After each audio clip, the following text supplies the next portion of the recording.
चंद्रपुरातील ठाकरेंच्या शिवसेनेचे नगरसेवक मुंबईत दाखल. आज दुपारी उद्धव ठाकरेंची भेट घेणार.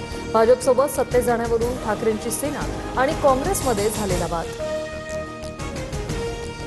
चंद्रपूर पाठोपाठ सांगली महापालिकेत काँग्रेसमध्ये गटबाजी. काँग्रेसचे 8 नाराज नगरसेवक भाजपच्या वाटेवर, तर सांगलीत कुठेही फाटाफूट नाही. काँग्रेस एकसंध राहील, सतेज पाटलांचं स्पष्टीकरण. बीडच्या निकनूरमध्ये शिवप्रेमींनी रातोरात छत्रपती शिवाजी महाराजांचा अश्वारूढ पुतळा उभारला. परवानगीबाबत अस्पष्टता, तर जिल्ह्यात 2 दिवसात 2 ठिकाणी शिवरायांचे पुतळे. भाजप नेते किरीट सोमय्या मालेगावच्या अप्पर कार्यालयात, तर बनावट जन्मदाखले आणि बांगलादेश रोहिंगे प्रकरणी चर्चा, तर सोमय्यांविरोधात महापौर उपमहापौर नगरसेवकांचं ठिय्या आंदोलन.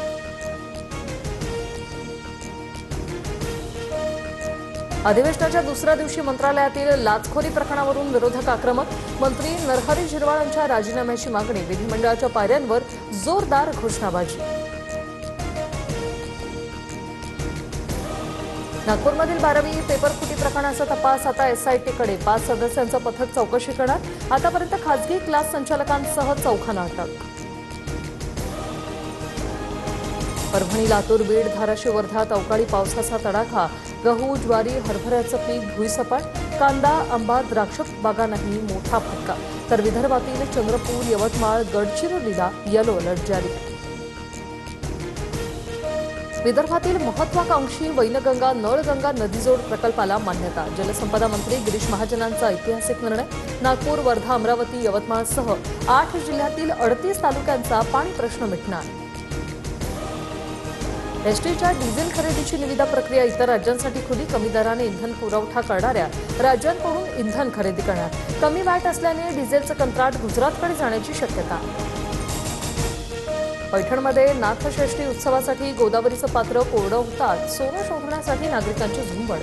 विधिवेळी अर्पण केलेले दागिने आणि अस्थि विसर्जनातील सोन्याच्या आशेने नदीपात्रात शोध मोहीम.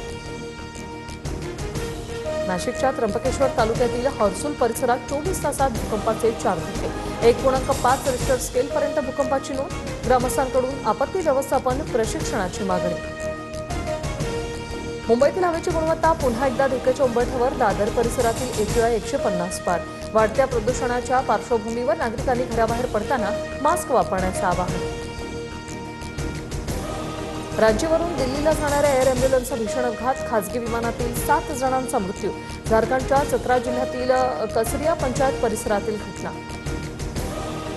मुंबई विमानतळावरील महागड्या खाद्यपदार्थांपासून आता प्रवाशांना दिलासा. उडान यात्री सेवेअंतर्गत 10 रुपयात पाण्याची बाटली आणि 20 रुपयात तिखट गोड खाद्यपदार्थ मिळणार. सर्वसामान्यांना स्वच्छ आणि ताजे पदार्थ रास्त दरात मिळण्यासाठी हा उपक्रम.